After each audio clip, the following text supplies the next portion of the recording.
So you probably know that the food you eat is metabolized or burned in your body to make energy. The foods are broken down in their most basic components in your digestive system.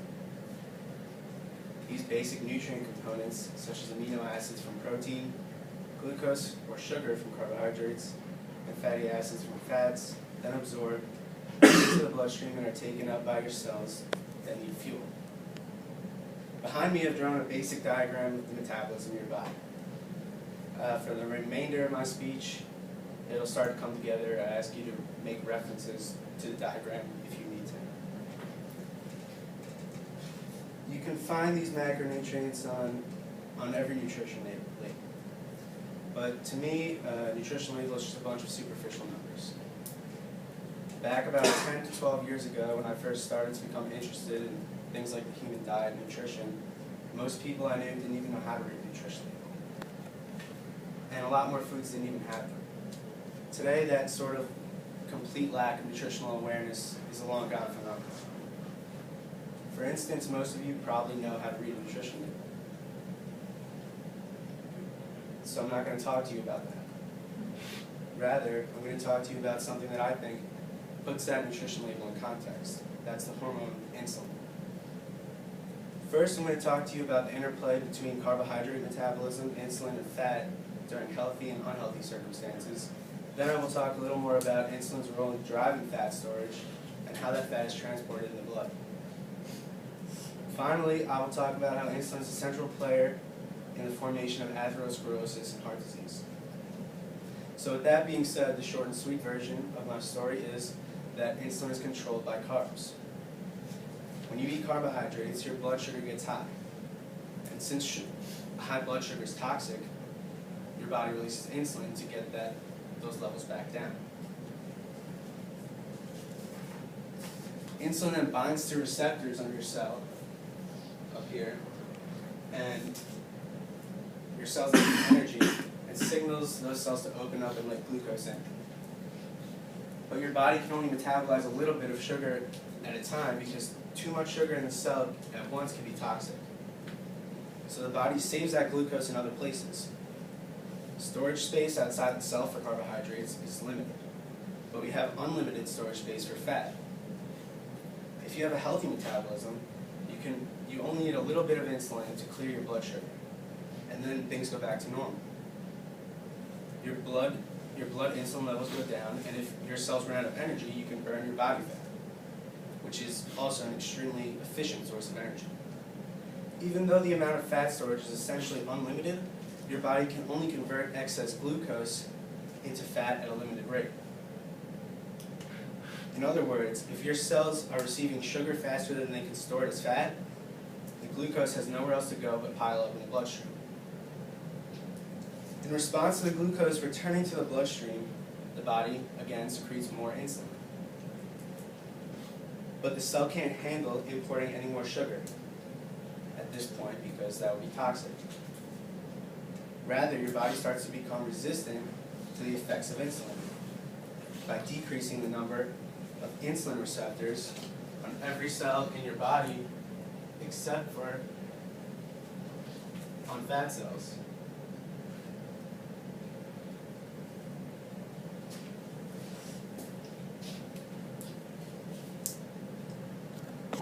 Now, the nutritional needs are not being met.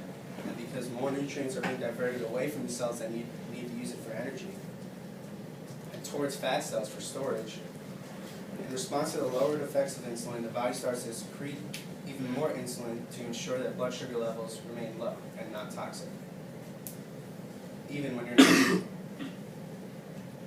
At this point, insulin is in the blood even when you're not eating, and you can tap your stored body fat for energy. Because the hormone that allowed you to do that, hormone-sensitive lipase, is inhibited by insulin.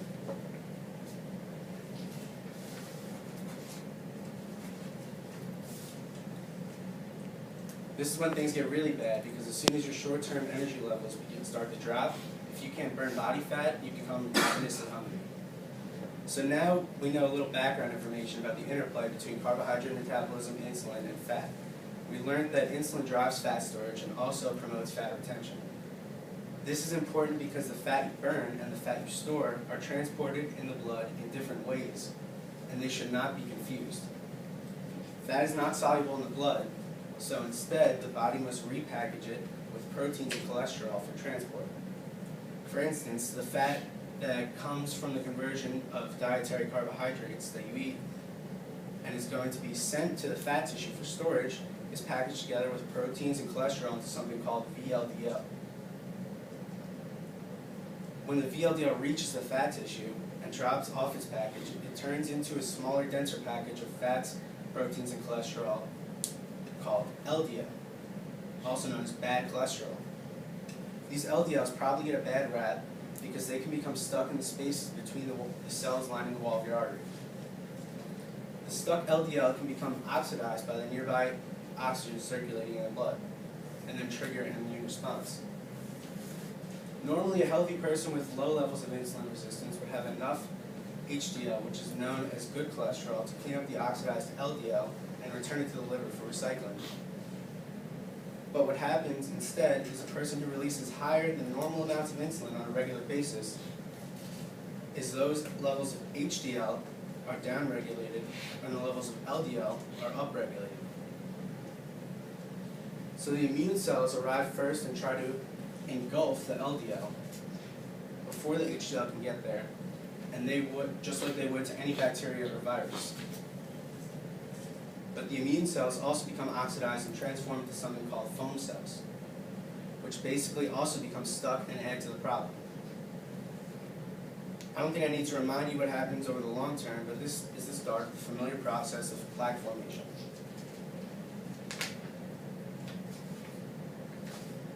To make matters worse, insulin reduces blood levels of magnesium and nitric oxide, which help in stabilizing the heartbeat and the dilation and relaxation of your blood vessels. Without them, the arteries can become stiff and rigid. Insulin is also known to increase the volume and thickness of blood in circulation. So your heart is going to be working that much harder to pump a higher volume of thicker blood through a series of stiff, rigid arteries. This drives up blood pressure and increases the amount of force that your blood puts on the walls of the artery, making it easier for LDL to become stuck and form a clot. Or for that clot to break off, prevent blood flow or oxygen from reaching a vital organ, thus the perfect storm for a heart attack or stroke.